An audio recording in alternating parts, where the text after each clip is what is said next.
إن الحمد نحمده ونستعينه ونستغفره ونعوذ بالله من شرور أنفسنا ومن سيئات أعمالنا. من يهده الله فلا مضل له ومن يضلل فلا هادي له ونشهد أن لا إله إلا الله ونشهد أن محمدا عبده ورسوله. که باشد عزیزان دل، بهر شما حکم زکات در اسلام بیان میکنم انشاءالله.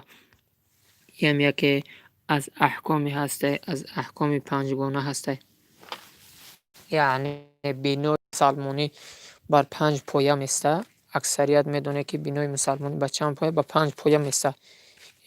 یکمش شهادت دادن است، دومش 5 وقت نماز خواندنش، سومش روزه ماه شریف رمضان گرفتن است، چهارم زکات مال دادن است. هر کسی اگر فرضی زکات انکار کنه از دین خارج میشود. عزیزان دل، فراموش نکنید امروز یکی از مسائل مهمی که در جامعه مسلمان کم به چشم میرسد این حکم زکات. اکثریت ثروتمندای ما امروز بعضی هاش منافق شدن، بعضی هاش از خدا دور شدن که زکات نمیتن. کم اویش که زکات بپردازه. به همین خاطر امروز هم باشد علیکم السلام و رحمت الله و برکاته. خوش آمدی برادر جان.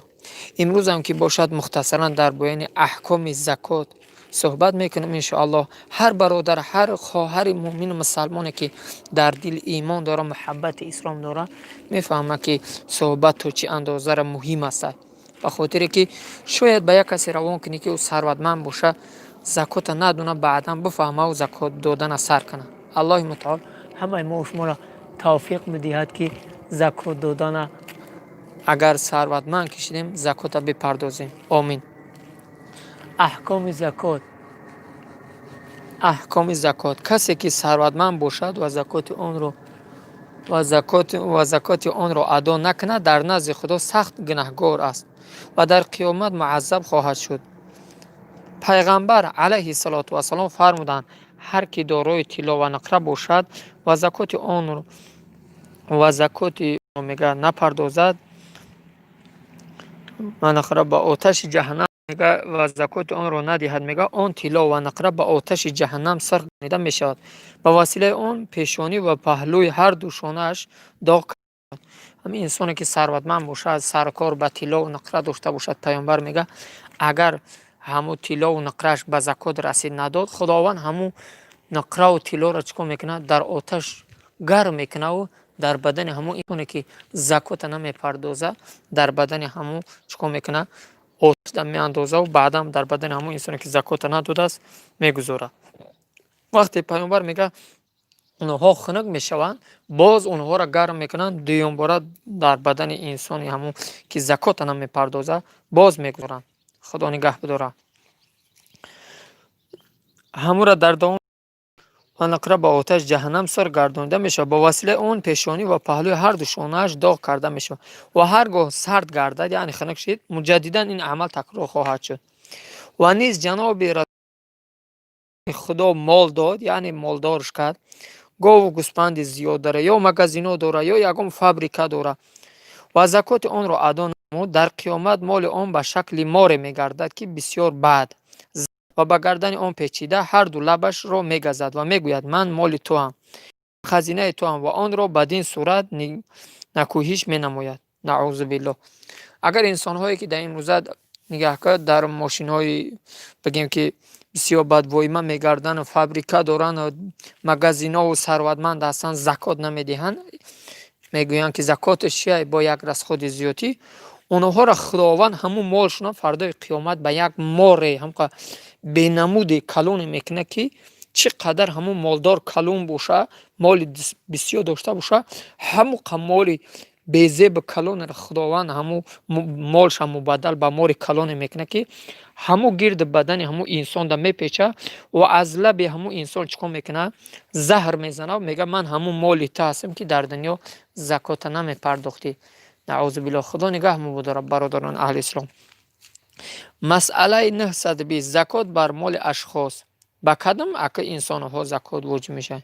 یکم آزاد. آدمی که آزاد باشه، در دوره رسول الله صلی الله علیه و صحابه غلاما بدن، اگر هم طریق غلام باشه در او زکات واجب نیست. دوم مسلمان باشه، با کافر زکات واجب نیست. سوم عاقل باشه، در آدم دیوانه زکات واجب نیست. چهارم بالغ باشد. در کودک زکات واجب نیست. کودکی که به بلوغت نرسیده شده او زکات واجب نیست. پنجم مالک مقدار نصابی که در آینده به میان می شود. پنجم مالک مقدار نصاب که در آینده می شود. مقصد همون پول زکات یک سال در دستش چیکار کنه تا بخوره. یک سال همون پول زکات در دستش چیکار کنه تا بخوره. همون یک سال پول زکات که در دستش تا که خورد زکات او چی می شود واجب می شود. به همین خاطر فراموش نکنید انسانی هست که 5 ماه 6 ماه هم پول در دستش میسته در او انسان زکات واجب نمیشه مگر در انسان واجب میشه که هم پول یک سال در دستش تا بخوره. ششم فارغ از قرض باشه. ششم مسئله زکات یه که هیچ که قرضدار نباشی. مقصد $3000 در دست داشته باشی و $3000 یک از قرضدار باشی بگوی من اول زکات با قرض متون اول قرض میتی با که اگر زیادی کرد به زکات که رسید با زکات میتی. قرضدار نباشی باید. هفتم فارغ از احتیاجات اصلی مثل لباس و منزل سکونت و غیره. هفتم چی؟ فارغ از حاجات اصلی. پوشاک داشته باشی، خوراک داشته باشی، خونه و در داشته باشی. به خونه و به در باشی، خونه و در نداشته باشی، کوارتیرانشتگی باشی، در این انسان زکات واجب نمیشه. لیکن کوارتیرانشتگی باشی پول داری که هم به زکات میرسه هم به پول خونه بخری میرسه. هم پول خونه را داره هم پول زکات. ای همو پول زکات که داری ای همو زکات میتی ای پول خونه نه. هشتم نامی یعنی قابل از زیاد باشد فرض است. بنابر شرط آخر بر مال کم شده زکات فرض نیست. هشتم چی است؟ نامه یعنی قابل از زیاد باشد فرض است. بنابر شرط آخر بر مال گم شده زکات فرض نیست. مقصد که یک مال داشتی گفتی زکات میتون که گاو مال بود همش گم شد مایی که دزیدن بردن گاو مالتا یا پلوت ایخونت همش دزیدن بردن دست زکات واجب نمیشود. مسئله 921 بر تمام مالهایی که زکات بر آنها واجب میشود خواه طلا و نقره باشد خواه گوسفند و گاو و شتر سال کرد شدن شرط است و تا وقتی که سال تمام نشد بر مقدار نصاب زکات واجب نمی شود. در نقره و همه بگیم که نقره و طلا و گوسفند و گاو و پول و مال همه همیاده سال شرطه. یعنی همون طلاواری تو سوداگری میکنی یا مغازین داری که پلتا تجارت میکنی یا بگیم گوسفند و گاو داری که در عدیر میراش میچره 6 ماه زیاد همون یک سال تا بخوره بعدا زکات تا چی میشه واجب میشه. مسئله 922 در گوسفند و گاو و شتر برای وجوب زکات صائمه بودن شرط است. صائمه به حیوان گفته می شود که در آن دو شرط یافته می شود. چون بیشتر سال در بیابان چرا کند و اگر نصف سال یا از نصف سال آخر بند باشد صائمه گفته نمی شود. لیکن در همه گاو و گوسفند شتر دو چیز شرط است. شرط که ای 6 ماه زیاد ای 6 ماه 7 ماه در چراگاه بروا بخوره در چراگاه بروا مقصد در عدیر بروا بخوره بعدا در او زکات واجب می شود. اگر مثلا نگهداری شیر و نسل و فربه باشد و اگر مقصود یا سواری باشد صائمه گفته نمی شود و در آن زکات واجب نمی گردد. دیم شرطی که در خونه می بندی اگر در عدیر هم نبندین در خونه بندی مقصدت که بقا پروری باشه این موضوع خیلی هست بقا می پرورن یا گوارا میورن در خونه کرمید میکنن میکشن بعد انگوشه میبرن میفرن نیت شد تجارت های در این زکات واجب میشه. فقط در زکات در چیز واجب نمیشه که او 6 ماه زیاد بچره در عدیر و نیت اگر تجارت باشه نیتت که تجارت باشه در او زکات میتی. لیکن این گوایی که مثلا میادسه تا برای مقصد نگهبانی شیر دادن چی میگیریم این در زکات نیست.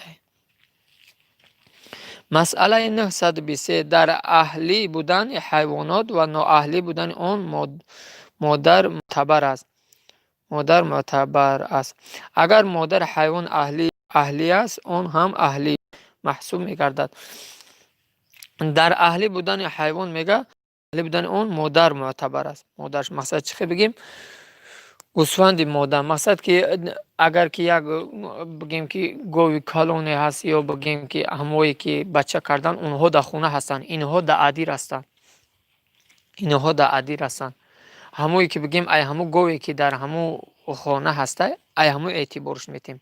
مقصد همو گوی را که هوی دادیم 6 ماه یا تا در خونه داریم 6 ماه ایرم 6 ماه همو چند قایی که همو را میبینیم سین سال مقصد 1 سال در همو خونه ایستاد ای همی اعتبار میکنیم. ای هموی که در دشت هوی که گیم در بیابان همو را زکات چچکو میکنیم. مسئله 922 اگر حیوان صائمه باشد یعنی بیشتر سال را در بیابان چرا کند و در وسط سال به نیت تجارت صاحب آنها را بفروشد زکات آن سال واجب نمیشد، بلکه از هنگام بیع وقتی که سال تمام شد زکات از آن قیمت آن داده می شود. لیکن همون 6 ماه چکو کرد 6 ماه رفت چرید 6 ماه رفت چرید ولی سال نگذشته است. بعد 6 ماه یا 7 ماه چکوش کرد گرفت فروختش 6 ماه یا 7 ماه گرفت فروختش در او زکات واجب نمی شود. 6 ماه 6 ماه زیاده با 1 سال بگذره. بر بره ها و بزغاله ها و گوساله ها واجب نمیشد مگر که با آنها بزرگ باشد و باید همان بزرگ زکات داده شود و اگر بعد از تمام شدن سال آن بزرگ بمیرد زکات ساقط می شود. گوسفند بزغاله ها یک جویه بدن بسیاری بدن در آنها زکات واجب نمیشد در گوسفندای میده و در بزغاله و در گوساله میده. لیکن در مابین هم گوساله تا گوی کلون که باشه در همون گوی کلون زکات واجب است یا در مابین هم گوسفندا یک گوسفند کلون باشه زکات واجب میشه. لیکن همون 1 سال نگذشته که همون گوسفند کلون مرد یا همون گوی کلون مرد زکات چی میشه؟ ساقط میشه. میگه همون را میگه که از تمام شدن سال آن بزرگ بمیره زکات ساقط میشود. مسئله 926 بر گاو و شتر و گوسفندهایی که فقط گردانیده شوند زکات واجب نمی شود. وقف گردانیده شوند زکات واجب نمی شود. یک انسان همون گاو و گوسفند داره میگه همین وقف درای خدا، مثلا شیرش مردم بخرن بکشن گوش مردم بگیرن همطوری وقف درای خدا میمونه در او زکات نیست. میگه مسئله 927 اسب‌ها وقتی که نر و ماده مخلوط باشند بر آنها زکات واجب می شود، باید قیمت کرده شود. اسب‌ها چی نر ماده یک جای هستند با آنها زکات واجب می شود، لیکن چه زکاتی اون اسب حساب میکنیم بر آنها زکات واجب می شود باید قیمت کرده شود و از 40 تومان 1 تومان زکات داده می شود. همو اسب چکار میکنیم قیمت میونیم. مقصد اینه که بگیم از اسب چی نباشه تا قریب 25 هزار سومونی اسبوی بدبویمه هسته که مقصد اینه اگر همی زکات ای 23 هزار سومونی 23 هزار سومونی این مقصد اینه یا نره یا ماده زکات 23 هزار سومونی یا اسب داریم یا تش نره یا تش ماده یا تش 15 هزار میبره دیگرش 15 هزار 30 هزار اوجه علاقه ای 23 هزار ما باید زکات بدیم. 23 هزار رو به 10 کس تقسیم میکنیم چند میبرسه مقصد اینه هزار چندی میرسه 23 هزار 1100 میرسه والله علم 1100 بعدا با 4 کس تقسیم میکنی اول با 10 تقسیم میکنی بعدا با 4 تقسیم میکنی 25 میرسه 50 میرسه مقصد سری همو هر یه عزده 25 سومون 30 سومونش قلب میتی زکات. مسئله 928 بر الغا و قاطیر اگر برای تجارت نباشند زکات نیست. با الغا گفتن اونو خچی را میگن با لغا و قاطیر گفتم خچیرش میگن اگر برای تجارت نباشند. الغا گفتم ممکن که هم برزگو بگنده الغا اونو که جفت میکنن زمین ها را جفت میکنن اونطوری باشه و قاطیرش هم خچی را میگن. اگر برای تجارت نباشند برای زکات نیست اونها. برای زمین جفت کردن کاروبار خونت باشد او زکات نیست و اگر برای تجارت است در قیمت اونها مثل از زکات واجب میشد. لیکن همو خچیر همو برزگویی که گو مقصد برای زمین جفت کنی هم به نیت تجارت گرفته باشی در همون زکات چی میشود واجب میشود. در اینجا صحبت خود را به انجام میرسانم. الله متعال همه ما و شما را توفیق بدهد که از این مسئله برخوردار شیم.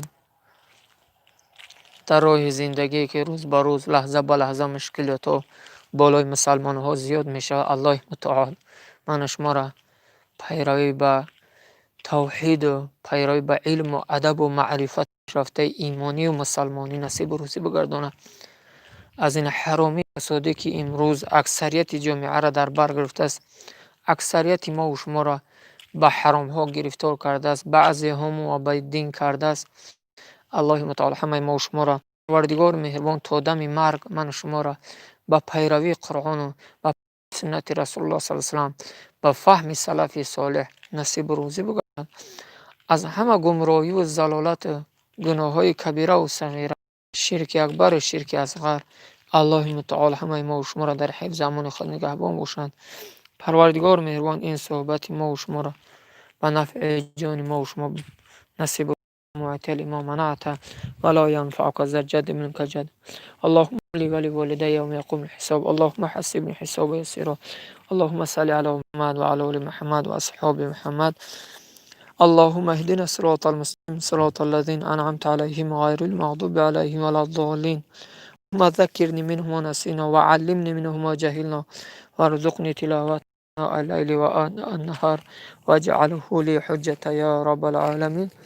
تا صحبت های آینده در پناه الله مهربان باشید.